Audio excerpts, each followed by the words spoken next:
This is The Weekly Set, the official podcast of TVEnthusiast.com. With your host, Tyson Gifford and William Rower.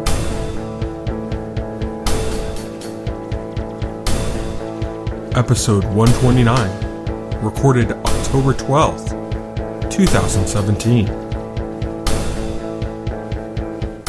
Hello, everybody, and welcome to The Weekly Set, the official podcast of TVEnthusiast.com. I am your host and the editor-in-chief of TV Enthusiast. My name is Tyson, and joining me today, as always, is my partner in crime at TVE, William Rower. Hello. So, today, for our 129th episode, we are happy to announce that Mr. Robot is back on TV, and we will be discussing that episode. But we got some other stuff to get to before then, because New York Comic-Con just ended last weekend, and there's been some other kind of news and some trailers kind of either from New York Comic Con or just general stuff around that time. So we're going to go over some of that first. And we're also going to talk about a little bit of fall TV as well. Just two shows. And then we'll dive right into our deep discussion on Mr. Robot's first episode of season 3. But let's start things off with New York Comic Con. So I got a list of stories up here, a few little things, nothing too terribly big to discuss. But first up, they're going to do a Walking Dead, Fear the Walking Dead crossover. Oh, well, gee, you saw that one coming, right? Even though, the weird thing is that they take place at different time periods. Like, Fear the Walking Dead, when it started, was like the beginning of the zombie apocalypse. Like, the thing that Rick completely missed in the pilot because he was unconscious. And when Fear the Walking Dead started and stuff, they really, really de-emphasized the idea of crossover. Like, they basically said, oh no, it's set up so a crossover won't happen. They're two different shows. That's just not going to be a thing. Like, they really, emphasize that. It's like, oh, you're not going to see Rick on Fear the Walking Dead. This is a very different show. We're going for a completely different thing. And now they're doing it. It's so shameless. It's not Rick. They did a decent pick for who, from what it seems like who's going to cross over. It's a character that's already died on The Walking Dead proper. And right. So he'd, I guess, show up in Fear the Walking Dead and just kind of pass through. Pass by the characters on his journey. So does Fear the Walking Dead, does it need a ratings bump from Daddy Walking Dead? Yeah. Yeah. Fear the Walking Dead does not do nearly as well as The Walking Dead proper. I figure that's the key motivation behind this. I think they're also going to start looking at what are the more likable and decent characters from Fear the Walking Dead, and can we say have them show up on The Walking Dead?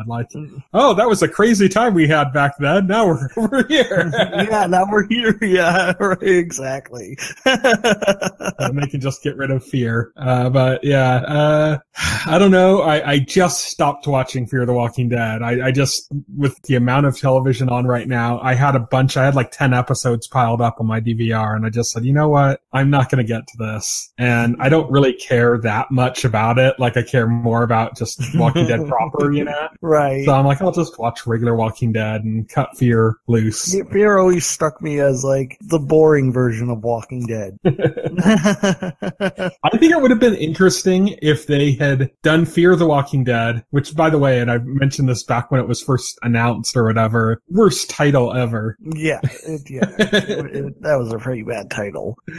Okay. But I always thought it would have been better if they had done an anthology series where every season was the beginning of the zombie apocalypse in a different area with a different group of people. Yeah, that would actually be to see what's happening around the world in different areas would have been. And then you could seasons down the line they could have crossed some of them over and did some different things. Yeah, so you could have told smaller stories within the Walking Dead universe. Yeah. That really would have worked really well, I thought. I would have been interested in that. And then just leave Walking Dead proper as the real overarching plot story. But basically the way they set it up was this is The Walking Dead except the characters are so much more boring than the regular Walking Dead. Yeah, pretty much. So you don't have to worry about being excited. And then they went to Mexico and did this whole weird storyline with all the characters kind of acting very out of character and crazy and stuff. And it was like, okay, this just doesn't make any sense.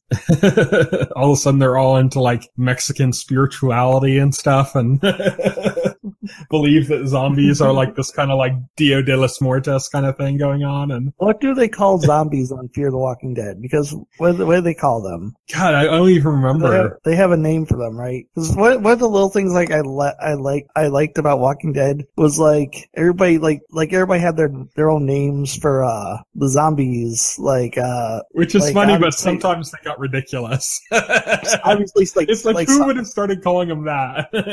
yeah, that's true. I thought like one of them was called, like, obviously Rick and them calls them walkers, but then there's an episode where he comes across some other guys and they were calling them like, I forgot, like lame brains or something like that.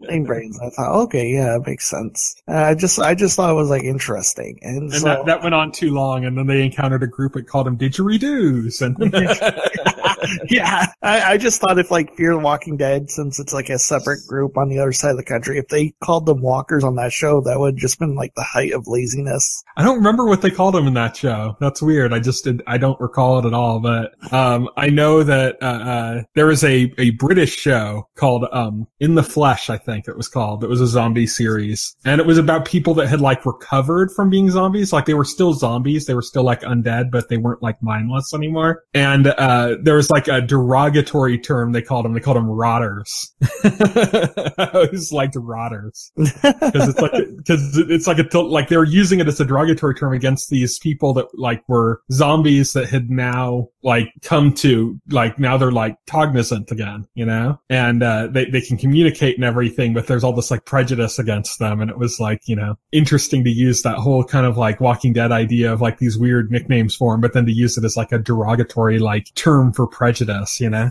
Right, yeah. But that's Walking Dead, Fear the Walking Dead crossover. That's coming up. Because like you said, Fear the Walking Dead needs a ratings boost. Other news coming out of Comic-Con, Agents of S.H.I.E.L.D., they announced the premiere date as December 1st. That's also, I believe, the exact same date that Xenoblade Chronicles 2 comes out on the Switch. So I'm going to be busy that day. Oh, yeah, Xenoblade Chronicles 2, man. That is going to be... You know what's going to keep me busy? No. Well, we're going off topic. Yeah. You talking about October 27th with Mario and Stranger Things? Yes. Two great tastes that taste great together. Stranger Goombas. Yeah. But this, the Agent of S.H.I.E.L.D. season premiere, it's going to be a 2-hour episode, and it can't come soon enough to get Inhumans off of our TVs. It's like a double celebration. It's celebrating that we're getting Agents of S.H.I.E.L.D. back and also that we're getting rid of Inhumans. Two great tastes that taste great together. Yes. They also announced that the X-Files season 11 will be coming in 2018. Had a little trailer for it. Nothing really all that exciting. Just kind of all the typical tropes you'd expect to hit to tell fans that it's a X-Files show. Black Mirror, there was a lot of stuff going on Black Mirror. Still no premiere date on that. That's still supposedly coming in fall, which we're in, and still no premiere date on it. But they dropped a lot of information. They screened an entire episode right after Comic-Con, I think, and at like a different event. And then they also like showed a bunch of footage and did a bunch of talks about it. The one thing that's kind of like more newsworthy is that they said that they're exploring a more playful tone for this 4th season of Black Mirror. But that there's still going to be darkness. It's still going to have that like Black Mirror like stress, right, that you get, you know, in that show. But they're trying to be a little bit more playful. And Charlie Brooker, the creator of the show, cited that, you know, we're kind of living in a giant Black Mirror episode right now, and so for the sake of his own sanity, he needed a little levity. So, you know, to counteract the most depressing Black Mirror episode that we're living right now, we're going to have a little bit more of a playful version with it coming back. And so footage from what we've seen, we know there's like this like Star Trek looking episode, which when that comes out, we'll have 3 Star Trek shows on TV. Oh boy, yeah, right. I'm a little kind of worried worried about that tone of more playful. I know, like, a lot of people including you, loved San Junipero in the third season. Oh yeah, easily top, one of my favorite. But it's like, it's that like happy ending aspect of it that I'm like, oh, that's not Black Mirror. You're supposed to feel miserable after these. That's episodes. what another friend of mine who got really into Black Mirror. That was like his opinion of that episode. He's like, that's not Black Mirror though. That happy shit. And I'm like, you're supposed to feel like shit coming out of watching Black Mirror. But yeah, so they're going to be doing a more playful tone. I think San Junipero might have been like the first kind of hint of that direction, that they didn't have to necessarily go full on dark in every episode. I like San Junipero. It's just a matter of that, like, I don't know. I felt like it overshadowed stuff that was very much more Black Mirror in that season. I kind of feel like a lot of people just glanced right over Shut Up and Dance, which I thought was like so Black Mirror, and how like dark and depressing that one got. If San Junipero was the opposite of Black Mirror, then Shut Up and Dance was like the epitome of Black Mirror. Yeah. That left me feeling very uncomfortable, and I wanted more. You wanted more cringe. The inner masochist in me was craving more Shut Up and Dance. But we'll have to see some of the stuff that, like, some little kind of hints of what they described of, like, some of the new episodes sounds like it could be pretty dark, so I'm excited about that. I think season 3 overall was kind of like a weird mixed bag. Like, there were episodes that just were not good at all. There were episodes. Including the last episode, which was the longest. Oh, that was so long, and it was so stupid. I can't believe how stupid it was. Black Mirror, and then it goes on for like 2 hours. Yeah. Like, why? Exactly. And then there was that soldier one that kind of was like problematic throughout. Yeah, it was problematic throughout. Yeah. I really But I'd say, like, all the other Black Mirror seasons were 3 episodes. So if you picked out the 3 best of that season, it still works. It still works. Yeah, this is the first time they experimented with doing a longer season, and it was a bit hit or miss, but we'll have to see how it goes. I'm supposing next season is going to be just as long as this season was. Yes, it's going to be 6 episodes as well. Yeah, okay. So these seasons now are like, the original seasons were like 3 episodes, so now it's like you're getting 2 seasons at once. So, I mean, I'm looking forward to it. I would just wish we'd get a date. Yeah, when that's those true. are coming. So, on to some really good positive news, and that's that Constantine is now set to appear in season 3 of Legends of Tomorrow. So he's going to have both his own animated series, which, by the way, there was like a trailer for that. I didn't put that down in the show notes, but it actually looks really good. But in addition to that, he's actually going to be showing up on Legends of Tomorrow, which is something that you and I were calling for last season, if I remember correctly. We were like, they need to get rid of some of these really boring characters they have on the show. And they had, God, what's his name? Jonah Hex on, and we're like, bring him back. And then we're like, then bring on Constantine, get people from different eras and different specialties, and make a more interesting mix. Did you watch Legend of Tomorrow, the episode that aired so far this season? Oh, the new season? No, I haven't actually started on the new seasons of any of the CW shows. I refuse to deal with that horrible app. The CW app was so bad. Like, I tried to stick, last year I tried to stick with it. I got to the halfway point of all those shows, like right after the crossover. And it was to the point where it was just bad. I couldn't watch it anymore. I mean, yeah. I told you I upgraded my internet service to the fastest tier I can get, and that app still runs like crap and forces commercials on you. Yeah. And you know what the thing is like, when you get to those kind of apps and they force a ton of commercials on you, oftentimes like the commercial loading into the episode like causes crashes and all sorts of other problems that just ruin the user experience. Oh, it did. Like, I remember because I was trying to watch Arrow, and I had to quit. I had to completely quit because it got to the climatic scene at the end of the episode where the shit was going to go down. and it would freeze. And so I thought, and I tried reload, and mind you, you can't fast forward through the episode without having to sit through every commercial break. They force you to sit through every commercial. You can't just like slide the thing over and get back to where you were. You have to stop and watch every commercial break. And they load them up heavy too. It'll be like, commercial like, 1 of 12. It's like, what the fuck? Yes. And you know, I did that 3 times, sat through all those commercials, and it kept freezing at that spot every single time. And that was the point where I said, you know, forget, I hate this app. I'm not dealing with this anymore.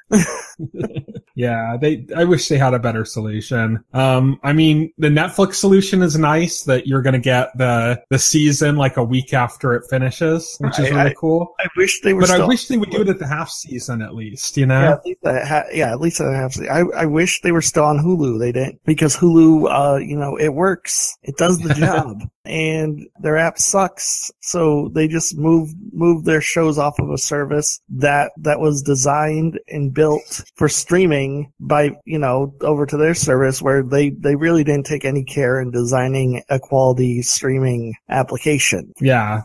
And it's like such a shame. I'm just like, hey, at least it's not CBS All Access where you have to pay and you get commercials. Yes, that's true. CBS All Access, God. But what I did buy today the first episode of Supergirl season 3 on iTunes. Mm-hmm. So I'm considering going the iTunes route, you know, just to bypass, just so that I can have it work commercial free and not have to sit there and wait for the shows to come out on Netflix at the end of the season. Have you considered like something like PlayStation View, where you can, because it has a cloud DVR and you can save? Oh yeah, that's right. It does have a cloud DVR. Yeah, I've actually heard that works pretty good, and I think it's got I think you can get like a month or 2 weeks free or something. I'll actually look into that. There's a bunch of those right now. There's the PlayStation View. There's Dish has one, I think DirecTV. YouTube has one, and Hulu has one too. Hulu has one that's you can add to your Hulu subscription, where it ends up being cheaper than the other ones because of that. If you have Hulu regular as well, because you end up getting both with that bigger subscription. But I think if you're just kind of looking at more like the network side of things, I think you can get, you know,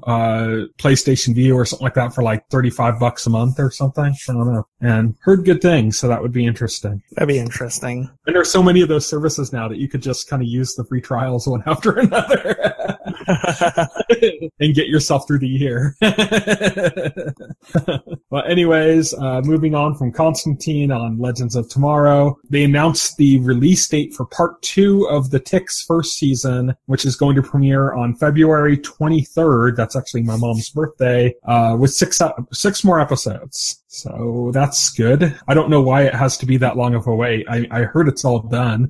Yeah, that's the season split was like intentional to like try to drive the idea of like water cooler television talk, but that's like it didn't work. Like nobody was talking about the Tick. Yeah. So right off the bat, the strategy didn't work. But beyond that, even it's like, do you really have to wait that long to release the second half of an already short season? Like 6 episodes, like half-hour episodes, right? And there's going to be another 6. Why not just release all 12 at once? I don't understand what splitting the season's supposed to accomplish. I understand if they just hadn't filmed it all, but apparently it's already all done. It's just sitting there, which is, there was something similar with Outcast recently. Like that Outcast season 2, which is an American show, has already aired like its entire second season, like overseas, like months ago.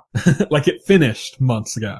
And it still hasn't come out on Cinemax for its American debut yet for season 2. Oh, that's and it's their show. It's not like it's an import, you know. You expect that when it's something that's like an import, but this isn't an import. This is their show. They've just put it on the back burner so long that it's, you know, I mean, and that just means spoilers are out there and all sorts of stuff. So anybody that's really into the show, you know, they're going to get stuff spoiled for them and have to wait. And it's just like, I don't know. I don't like that strategy. Yeah, no, I don't like that strategy either. It sounds silly to me, you know. It's like yet another show that took that strategy is Ash vs. Evil Dead, which has been sitting on season 3 for a few months now, I believe. I think that they finished the production with the plan to have it out in around like August or September. It's going to come out on February 25th. It's just sitting there done. Damn. Stars doing it again, you know? I've seen on Twitter like Bruce Campbell basically saying like, yeah, we don't know. It's done. It's done. They filmed it, but Stars is just sitting on it for no reason. So they gave it a date at least now. So now we know when it's coming on February 25th. But man, why wouldn't they have that out for Halloween? It's been done for months. Yeah, like Halloween, like people are looking for that stuff, People are like, oh, what's scary? And then, oh yeah, Evil Dead, perfect. No, let's just sit on it. So this is kind of like a weird strategy that's been going on recently, and I don't like it one bit. I'm not a fan. I'm not a fan. This isn't like a TV network. This isn't like where you got 27 episodes and you're gonna drop like 12 of them and then go on a 3-week break and then come back and and I'm not even a fan of that. Yeah. It's more like you could do one of two things. You could drop them all at once, or you can air them weekly. But it's like the network heads watched those like hoarding shows on TV and then like said, we need to hire that person as our program director. Yeah, exactly. It just baffles me. I don't know what purpose it's serving. It doesn't, it's not gonna like make people like, I guess maybe they think like they'll build up anticipation or something and there'll be word of mouth or something and between like people's like pent up, just wanting this thing and telling all their friends about it, that like when it comes back, like the ratings, the viewership will just explode. And no, that doesn't happen. Yeah. It's not a real thing. Yeah. So just give the people what they want. So, moving on now from the news from Comic-Con, there were 3 trailers that we're going to talk about from Comic-Con. Oddly enough, all of these from Hulu, who's really kind of stepping up. Hulu is kind of, they're kind of killing it.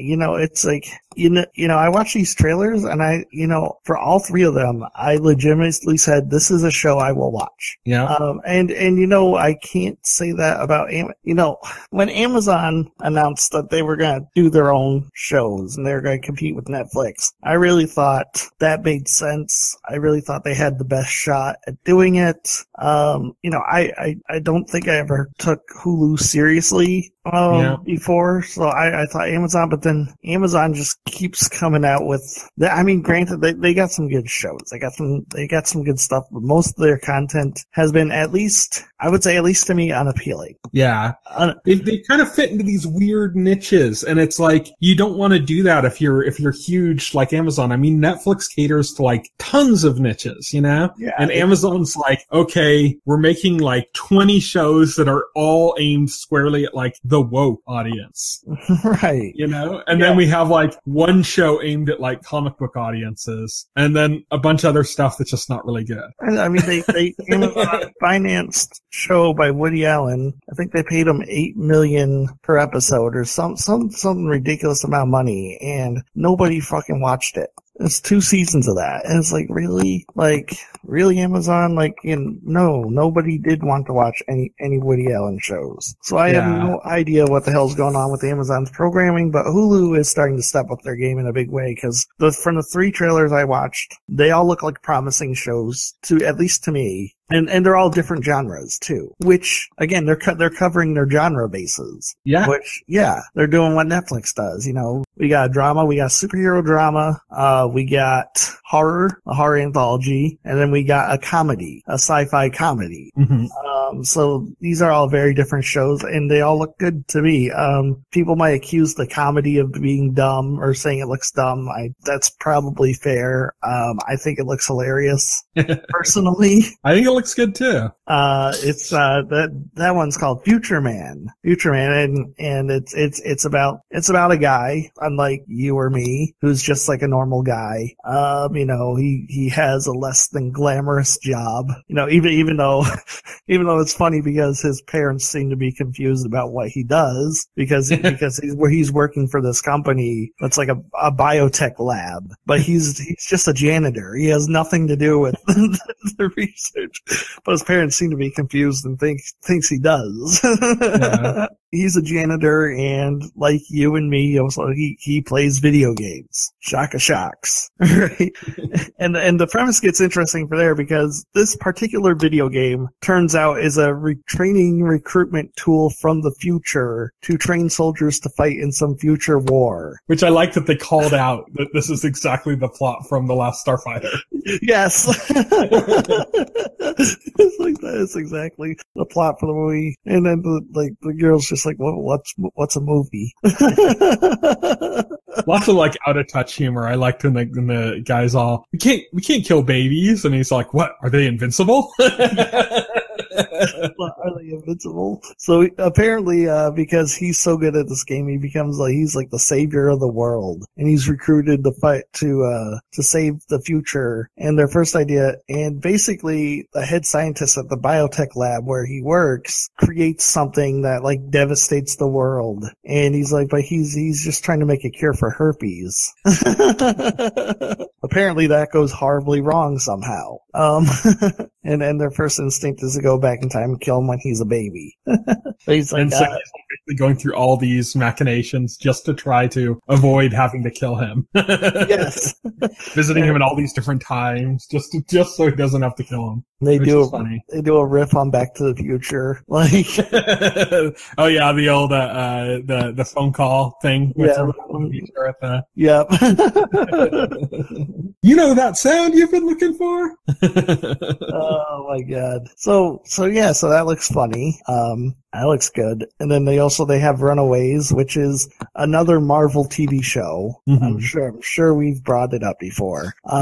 But yeah, we've already talked about this, so I don't think we have to describe it. It's Runaways. We talked about our Marvel discussion last week. Yeah, it's the one where the kids find out their parents are supervillains and they go on the run. Again, it looks the trailer for it at least though. This we didn't have before. Yeah, we didn't have the trailer last time we talked about it. The premise, yeah. So it actually does look good from the trailer. It looks like it's done well. Again, it's by the creator of the OC. So if anybody knows teen drama, it's that guy, whatever his name is. And yeah, it looks good. And then the third one was Castle Rock, which is a horror anthology based on Stephen King, the stories of Stephen King. Or at least, Well, what's interesting is that there might be original stories too. I mean, it doesn't, It's supposed to tie the books together. Because what's interesting is that Stephen King has his Dark Tower series. Yes. Which tie together his other novels. Yes, if anybody is familiar with the Dark Tower or has read the Dark Tower books, there's tons of references to all of his other books in the Dark Tower. They even go to some of their worlds, like they go to the world of the Stand in one of the Dark Tower novels. Mm-hmm. And so,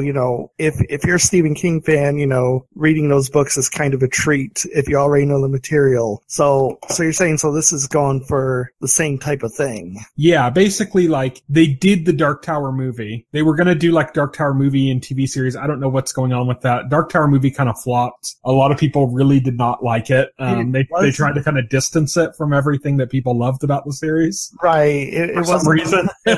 It wasn't the Dark Tower movie like people were like hoping and praying for. They really did a bad job with it. It's a shame. It was like the number one Stephen King adaptation people wanted, and they ruined it. They botched it because they took it. I guess somebody decided that this is unfilmable. Let's just butcher it until we can get something up on the screen. So they're trying to do something similar here with Castle Rock, where it's going to tie the stories together in a similar way, but it's not like a fantasy series like the Dark Tower was. It's more like the book or the show itself and the characters in it fit more in line with what you'd expect, like a basic like Stephen King horror story to be like, except it's going to connect all of these other stories from things too. So like they made some heavy references, for example, for Shawshank Redemption. They showed the prison, and they showed like a vehicle with Shawshank written on it, and so they showed like ties to that already. Oddly enough, I don't know if it was intentional or not, but Oh, is it Bill Skarsgård is in this show, and he played Pennywise in the new version of It. I just think with like the timing of like when everything's conceived of and filmed and everything, it has to be more of a coincidence than anything. Really, I don't. It's fortuitous though. It's interesting. Yeah, it is interesting, fortuitous. Yeah, but then you know there are a lot of Stephen King adaptations, and there are a lot of actors who have been in them who probably have been in more than one Stephen King adaptation. It's just weird because of the timing, you know? Yeah, because it's so close. But yeah, so that looks interesting. It looks like part of what a lot of people were hoping for, minus the fantasy element from The Dark Tower that they didn't get in the movie. So that's kind of a cool thing. Looks pretty good. J.J. Abrams is a producer on it. He's probably not going to be day-to-day involved. His job as far as TV now seems to be helping get things off the ground and then moving. J.J. Abrams is way too busy to run a TV show from the day-to-day. Come on. Especially now that he's supposed to be directing Star Wars 9 again, yeah, Star Wars. So he did 7. Somebody else was doing 8, and somebody else was supposed to do 9, and now he's back doing 9. It was the director of Jurassic World was doing 9, and he's off the project for whatever the hell reason. They've had all sorts of weird like little shifts behind the scenes on the Star Wars movies. Yeah, they can't seem to pick a director and stick with it. They're trying to kind of do the MCU thing of like having like kind of a manager of that property, but they just don't seem to be working as well. Well, it's Kathleen Kennedy who's managing the property. Yeah, she was like and it is kind of legit because she was running Lucasfilm alongside George Lucas since forever. So like if George Lucas isn't involved, you know, she'd probably be the next logical person to be mostly involved. But yeah, I don't think it's working out so well. Yeah, they seem to be clashing more, and it's a similar situation. I mean, this is exactly why Edgar Wright left Ant-Man. Right. Is because they had like this weird creative dispute where Edgar Wright kind of wanted to do more of like a self-contained thing, and you know, then you have you know, the MCU the Marvel they want to like keep this kind of more unified vision going, and they didn't gel. Like, you know, Edgar Wright had a really good script, but it conforming to what the MCU needed from the film. Right. But that's kind of like the only real big shakeup we've seen as far as the MCU goes, you know, whereas like we've seen quite a few happening already with Star Wars. Yeah, they want to have like the Star Wars. I don't know, you know, and it's fine. The MCU is such a unique thing. You can't just MCU-ize everything, you know. Like I think maybe the problems with Star Wars is because they're trying to MCU it, and I don't know if Han Solo is even going to be a good movie or not. I'm not looking forward to it, to be honest. I don't care. To be perfectly honest, I don't care too terribly much about Star Wars anymore in general. Well, I'll still watch like episode 8 and 9. I'll still watch them. I'm not excited about it. Like I watched episode 7, like it was almost out of the theaters by the time I watched it. Right. You were like, have you watched it yet? And I'm like, no, I'm not really, don't really care. I'll watch it eventually. Oh well, you know. It was a major cultural event. Yeah. Just, I don't know, like I didn't take, like how people got so pissed off at the prequels and then they were so excited that 7 was kind of going back to more like the original style. Like the prequels kind of did a different thing for me. It wasn't so much that it killed like that version of Star Wars for me. It just kind of killed Star Wars for me.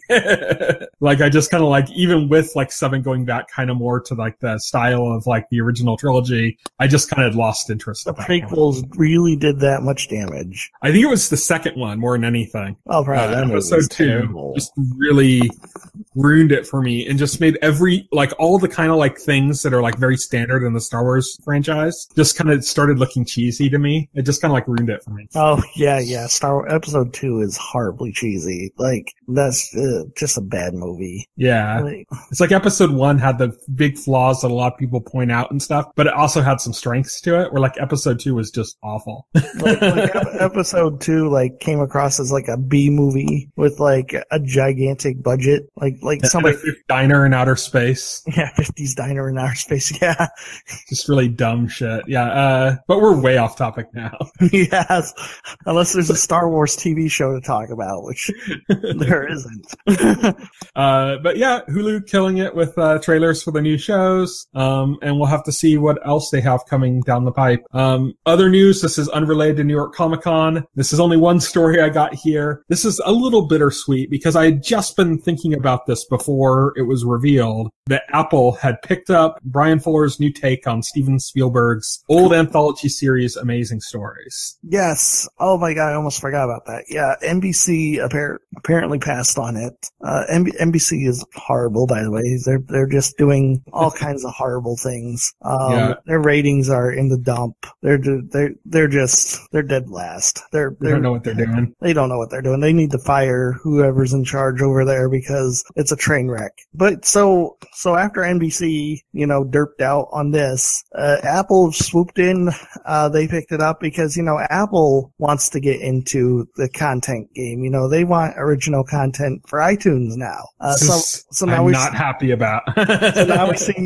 So now we see the emergence of a new player, and what better place to start building your content portfolio than with a new original project by Brian Fuller. Steven Spielberg, yeah. And Steven Spielberg. I'm not happy about this. I don't want to be tied into Apple's ecosystem. I wish Apple wasn't getting involved in the content game. Right. I wish this had been picked up by like Netflix or now Amazon. You gotta buy an Hulu. iPhone. Now you gotta buy an iPhone to watch Brian Fuller's latest show. Sorry, Brian Fuller, but I'm not going to buy an iPhone for Amazing Stories. I'll get my fix from American Gods. But yeah, Apple's buying that too. No. I don't think this stuff will exclusively be on iTunes. I don't know. Yeah, Apple Music is available on like Android as well and through browsers. So it's expected that if they release some kind of a streaming service or something, that they're going to make it something that's available on more devices and more stuff. I don't know. Something about putting money into Apple's pockets just gives me the heebie-jeebies. Well, not a fan of that company myself. Some people are, not me. I'm sure there'll be some way. Maybe they'll put up the season to order on stuff like Amazon or Google. We're gonna have to talk about it on the podcast, and that's gonna be like a free commercial for a new Apple TV show. We'll talk about it, but we'll like use different names and stuff to obscure it. Just to not give them credit. Not give Apple credit. You see new show but by Pears. So we've been watching the new show by the company that shall not be named. It's called Great Tales. But yeah, this is like bittersweet news for me. It's like, I really don't want Apple in the content game. This could have been picked up by somebody that's better suited for it. I mean, talk about something that would have been good for Amazon to pick up. That's it right here. Yep. Again, Amazon dropping the ball. Yeah. And Amazon has a pretty good connection with NBC. They've done a lot of exclusivity deals with them. Oh, yeah. That's why Cannibal's been exclusive on Amazon, for example. Well, it just seems that NBC didn't want it. Amazon either wasn't aware or also passed on it. And Apple picked it up. Yeah. Because we need more people in the original making original. More subscriptions. Yeah, we need more subscriptions.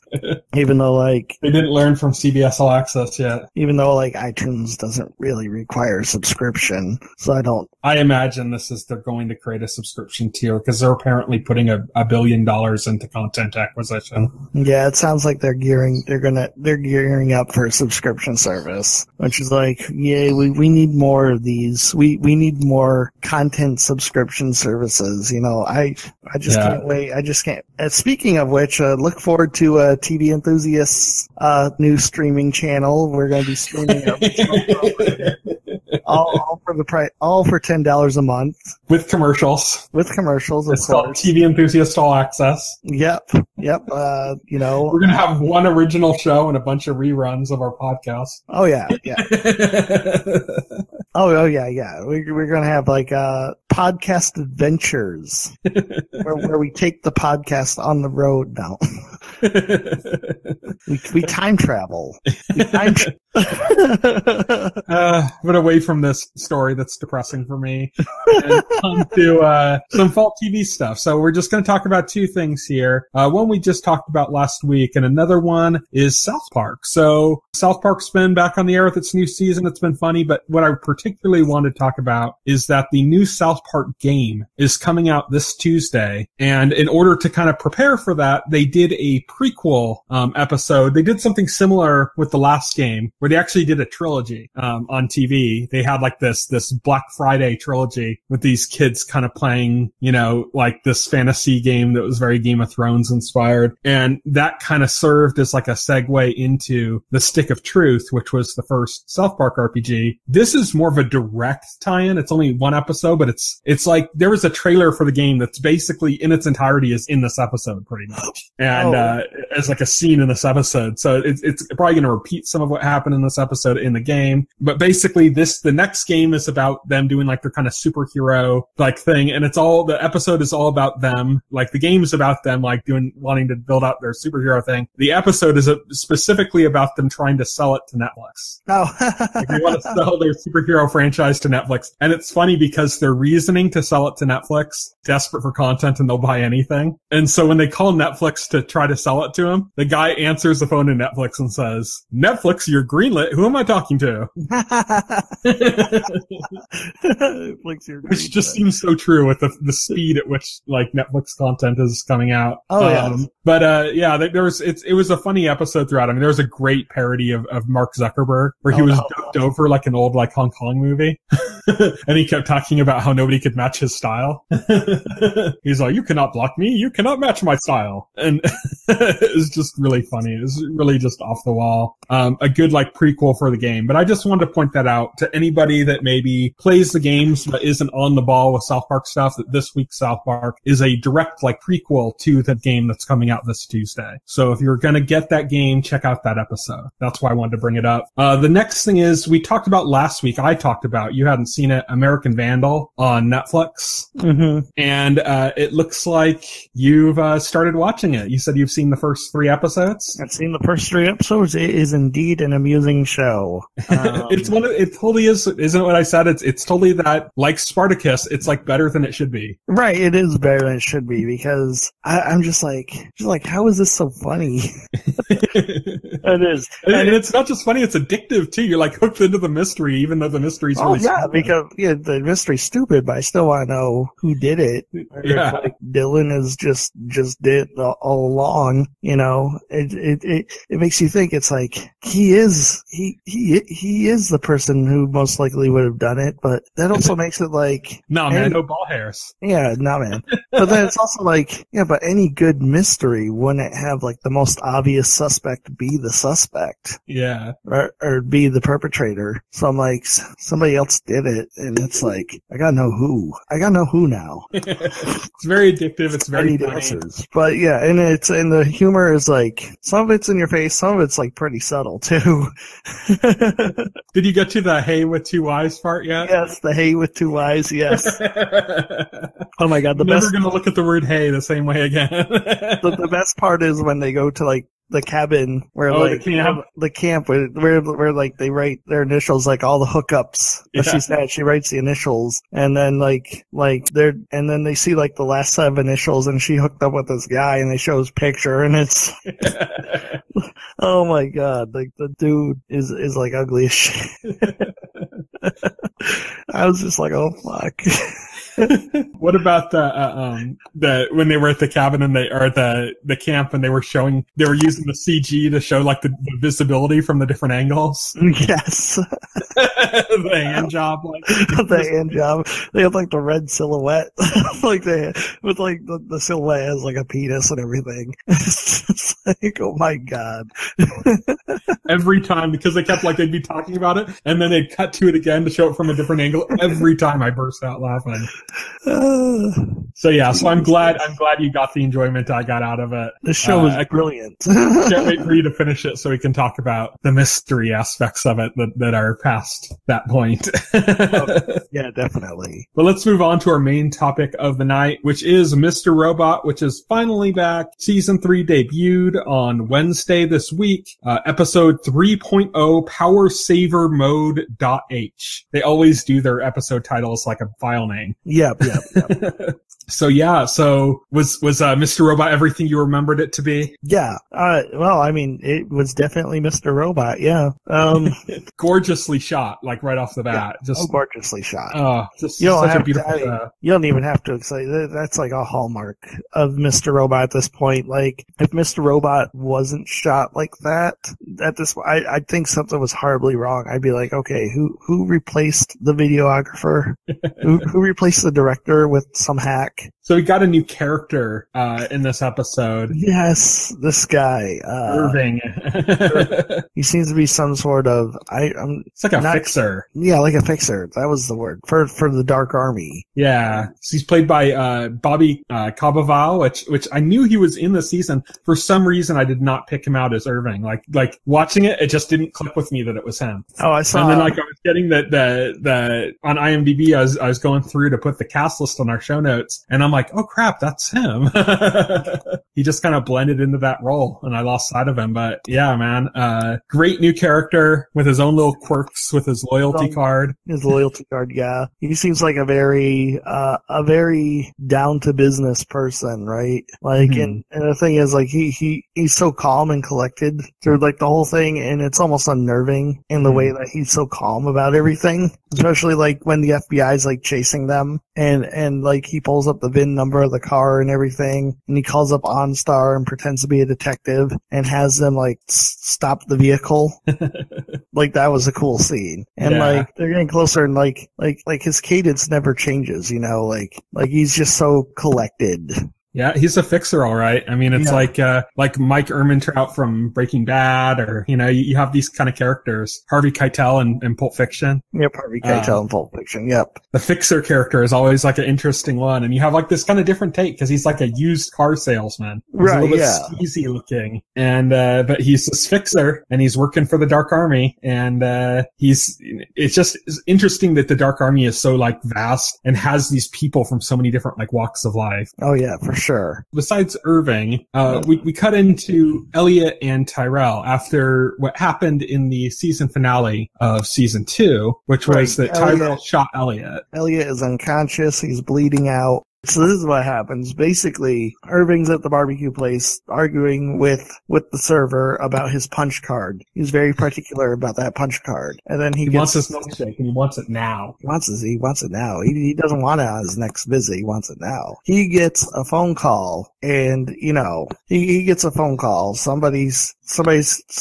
calling, and, you know, there's a mention of somebody dying, right? And then, you know, he basically tells the guy on the phone to calm down, and, you know, and then he'll be right over. So you're kind of thinking, what's that about? He takes off, right? And we find out what that's about, because the phone call came from Tyrell Wellick, and the person dying is Elliot. Elliot is on the floor, unconscious. He's bleeding out. Tyrell Wellick is holding his stomach, trying to stop it. And then we find out a little bit more about Irving in the scene and what his role is, because, you know, Irving shows up.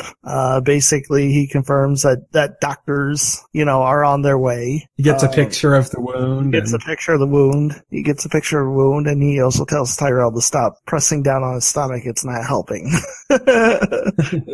Yeah. He goes to take off, and he's on the phone still with somebody else, and he asks, he's all, what do you want me to do about the kid? And then he writes down a name on his hand, writes down Angela Moss. Yep, he writes down Angela Moss on his hand. Which we know is Elliot's childhood friend, who seems to be working with the Dark Army now, based on the end of season 2. Yeah.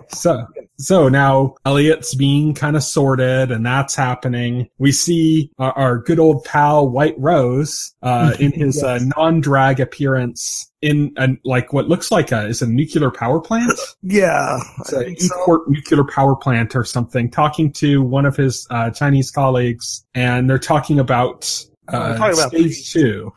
Stage 2. We're talking about stage 2. And basically, it's a short scene, but basically, the person he's talking to is basically like, oh, let me take over. I can get this done for you. These guys are unstable. These guys are unstable. And White Rose basically rebukes them and says, no, we need Elliot, because Elliot has, even though we have all the tools we need to achieve our goals, Elliot has something we also need that we don't have, which is pure focused rage, is what he calls it. And he basically says, he basically stresses they 100% need Elliot. And then after they're done with stage 2, then he suggests then they can go ahead and kill Elliot. It won't matter anymore. But for a time being, he says he can die for us. He could die for us. Yeah, pretty much. And then so basically they're like, okay, well, Elliot's super important to it. He's super important to the plan they have in action, but once the plans come to fruition, he's no longer important. And they also mention that his father had actually worked towards their goals as well, but unbeknownst to him. Right, exactly. And then he said, and he died for us. And then when he later references that, then Elliot can die for us. Right. Which has sinister overtones. And, as you said, then we can kill him is basically the overtone they're making. Yeah, but that also puts the implication of, does that also mean that, they got what they needed from his father and then killed him? There's other implications in there because of the way they brought those two up in parallel with each other. Right. His father died for them, and now Elliot can die for them once he's done. This leads us to Elliot waking up. He's been unconscious for quite a while. He's now in a room. Angela says something like 6 days. Yeah. And he's in a room with Angela.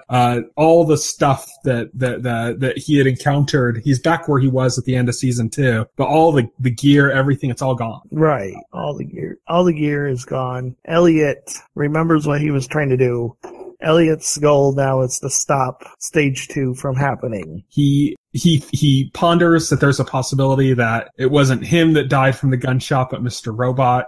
This is another kind of, he just comes to that conclusion because he says he can't feel Mr. Robot anymore. This is kind of also an allusion to, Fight Club again, which this series is borrowed heavily from, which ended with him killing Tyler Durden from himself, by shooting himself. Right. So it's kind of like there's a parallel there with that.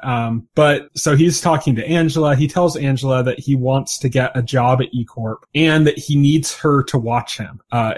Because he says that she knows him more than anybody else and she'd be able to realize if it was him or if it was Mr. Robot. Right. And he wants her to watch him for that. Elliot ends up leaving. He finds out he has a guest in his apartment. So he's very cautiously enters his apartment. It's Darlene, his sister. Right. She is a mess. Well, she knows she barely survived the Dark last Army season. Is after her. She barely survived the attack last season. Her boyfriend's dead. Yeah. So she's kind of freaking out. She's freaking out on Elliot, trying to get information from him. She asked Elliot if Tyrell was involved in. She's asking Elliot a lot of questions, don't you think? Yeah, stuff that it seemed at first like she was like she might be wearing a wire and working for the feds or something. Right. Like that seemed to be kind of the implication because that's where we last saw her. Right. Was with the feds. Yeah. Elliot is less focused and worried about her concerns as he is focused on his mission, which is stop stage 2. Elliot comes to this conclusion. He comes to this revelation that what he was trying to do, bringing down E Corp, did not make the world better. It made the world worse. And it resulted in a great number of deaths. Like Elliot is now horrified at the aftermath of what he has done.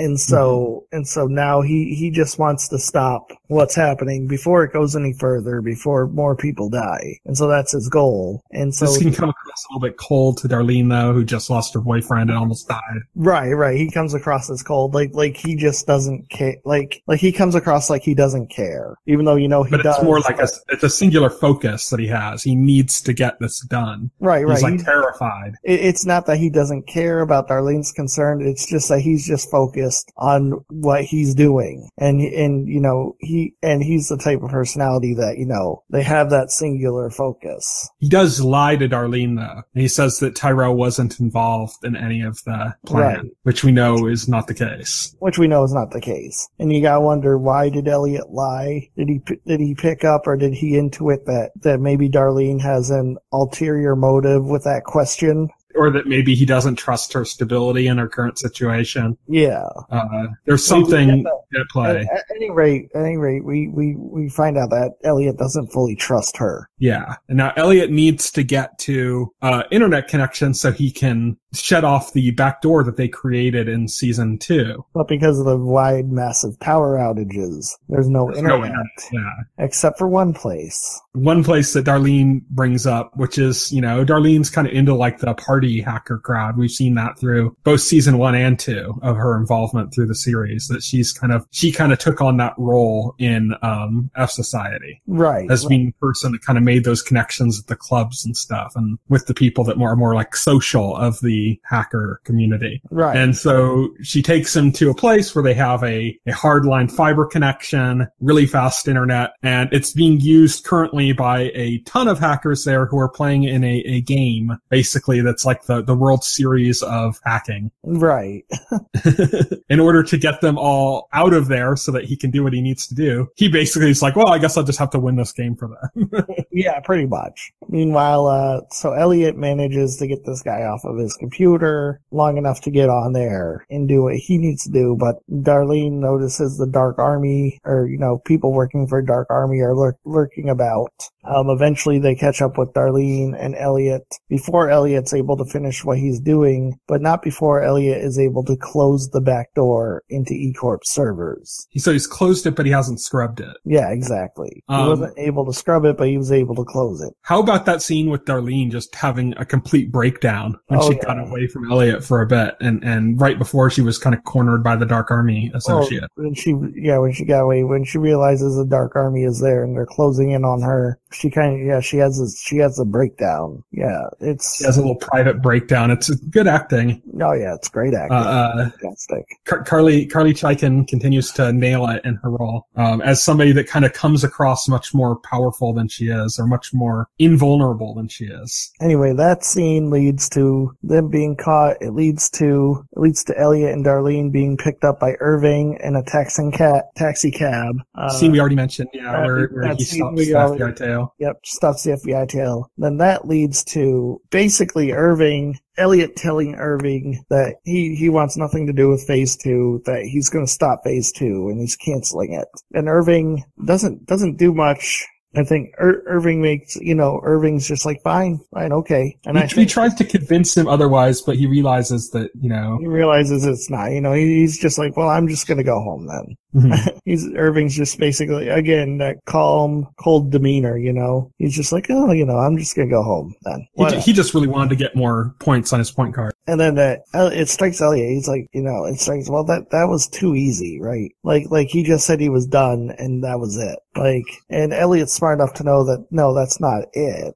So Elliot goes back to the place he's staying at with Angela. Awkwardly tries to kiss her. Yeah, that doesn't go through. He makes the observation that he realizes, it breaks his heart, but Angela doesn't love people that love her. She loves people that don't love her. Well, that's like his observation. Yeah. We're not sure how true that is. That's just what he sees from his perspective. Yeah. I think it might be pretty accurate, because I think that what they're trying to play out here is that Elliot knows Angela better than anybody, and Angela knows Elliot better than anybody. Right. That's what they've been saying. Yeah. Angela asks Elliot to spend the night, to keep an eye on her, not before she mentions some crazy stuff about being able to undo everything that's happened, including their parents' deaths. Crazy talk. Which got a bunch of fans online actually talking about how they think it's going to turn into a time travel story and stuff. No. And that would be like Sam Esmail's like, no, that's not it. that would be like a huge jump the shark moment. It suddenly became a science fiction show out of nowhere. But Yeah, so she kind of has this like idea. It seems almost delusional that like they can undo everything that happened, including to their parents and everything. And it's like, well, Elliot's like, that's impossible. You can't undo that. Elliot's just like, what? He's a little thrown off, but he goes to sleep, and then Angela notices Elliot standing by a window, but she doesn't see Elliot. Like, we don't see Elliot. We see a man in a hat that we know all too well. A man in a hat and glasses. We see Christian Slater for the first time in the episode, portraying Mr. Robot, his other personality. Right. And, so they have a conversation. They go on like a subway together. You have some interesting conversation with them where like Angela has this weird relationship with this other side of Elliot in which she doesn't want to talk to him like he's her friend, like she would with Elliot. But she also reveals how she can realize that it's him and not Elliot. And that's that he makes eye contact. He doesn't look away. Right. Which is interesting because that's something that's very, a big part of Elliot's character, that he's very much like on the spectrum, you know, and that's like a trait of that. And they put that into use with, Mr. Robot being somebody that's not at all, with that limitation. Like he doesn't have that social limitation that Elliot has. He can make that eye contact. So they have this train ride.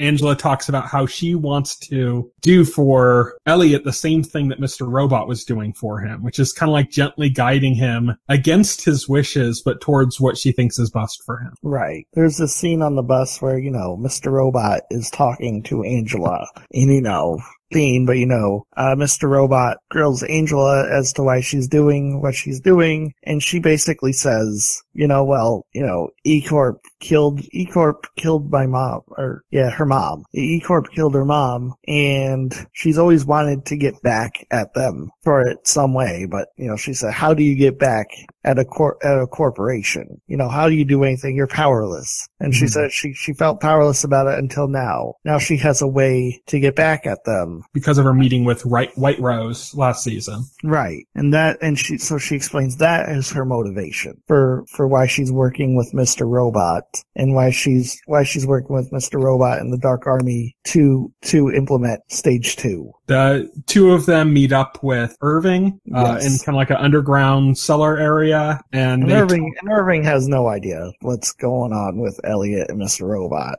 Why he's like changed his tune so quickly. Yeah, because Irving's first reaction isn't like, Irving's reaction is like, well, how do you get him to change his mind? And, and this is also interesting because I think this is the first time we actually saw a character react to Mr. Robot as if he was Elliot.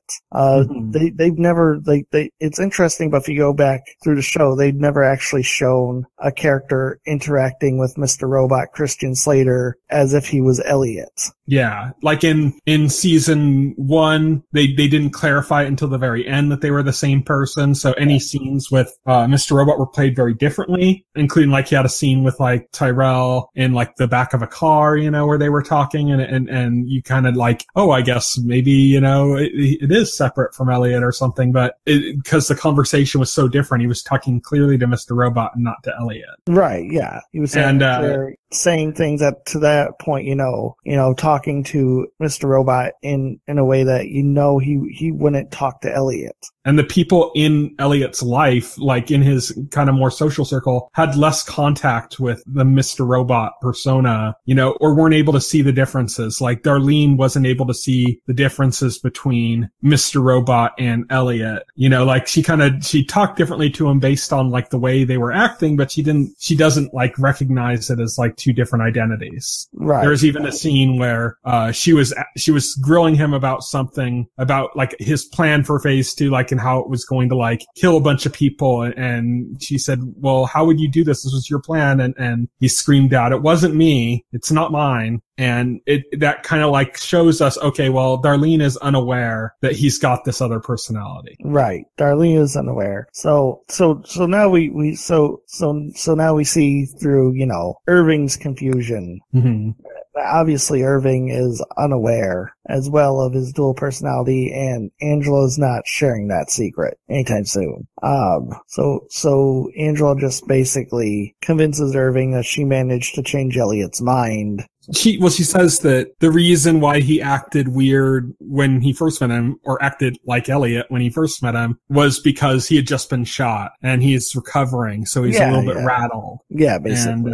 And that works. That shows kind of Angela's strength in her current position to be able to kind of like turn a convenient truth into a larger lie. It's something she's been kind of capable of since like maybe mid-season 2. We've seen that from her. But that's pretty much it for the episode, right? Is there anything else? No, that's it. So that's kind of the events, like scene for scene, we basically broke down of what happened through the episode. As we mentioned, gorgeous looking, great use of music continuing through it. It's still top of its game. It's still going to be divisive, I think. It still feels like Mr. Robot season 2, in the way that like, this is very like parallel to, I think, like Hannibal in a sense, where like I know a lot of fans did not like season 2 of Mr. Robot. Like they thought it was like, oh, I don't like this. It's slow. Why isn't he hacking more? Why isn't there more adventure going on?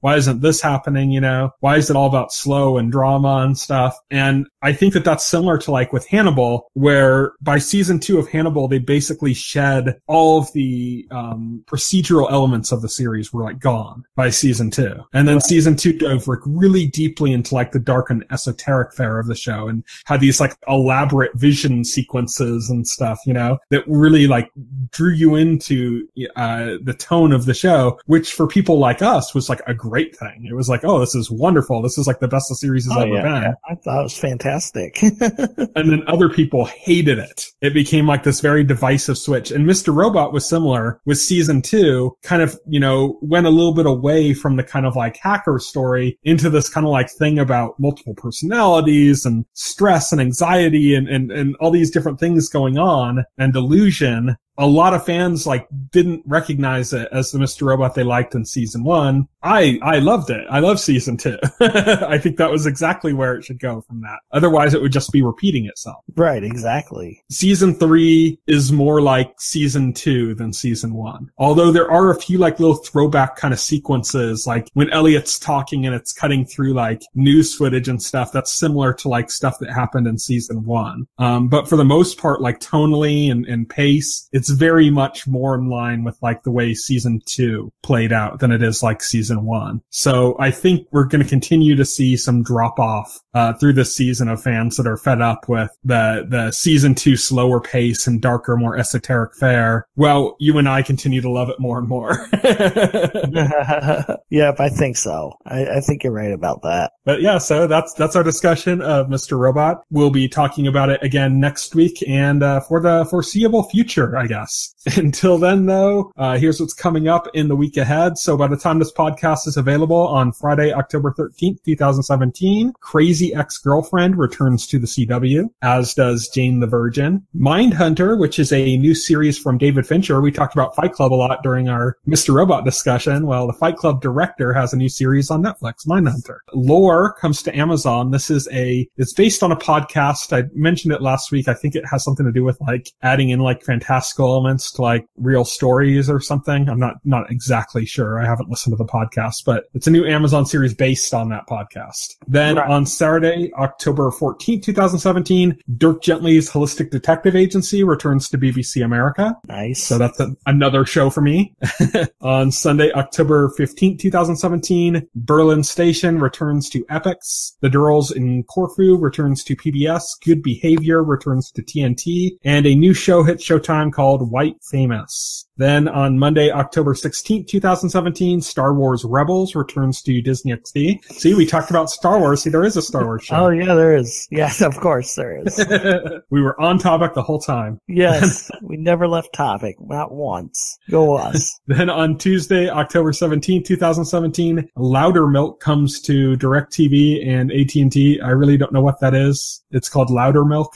It's a weird name. Yeah, it is a weird name. Season 2 of Freakish debuts debuts on Hulu on Wednesday, October 18th. And then on Friday, October 20th, Red Oaks returns to Amazon. The Tracy Ullman Show returns to HBO. And The Day I Met El Chapo comes to Netflix. Netflix is doubling down on their drug cartel television shows. Yeah, I guess so. You got Narcos and now like The Day I Met El Chapo. But that's it. You can reach me on Twitter. I'm at Tyson Gifford. You can reach Will on Twitter. He is at Voxel Hero. Check out our Facebook page and our YouTube channel, as well as our site, TVEnthusiast.com. You can subscribe to the podcast through any major podcast client like iTunes or Pocket Cast. And the entire backlog of our podcast is available on our YouTube channel. So thank you everybody for listening. Until next week. Bye. Bye. If you would like to voice your opinion, send an email to theweeklyset@TVEnthusiast.com. TV Enthusiast is a part of the Enthusiast Media Network. Stay tuned to TV Enthusiast and the Weekly Set podcast for more coverage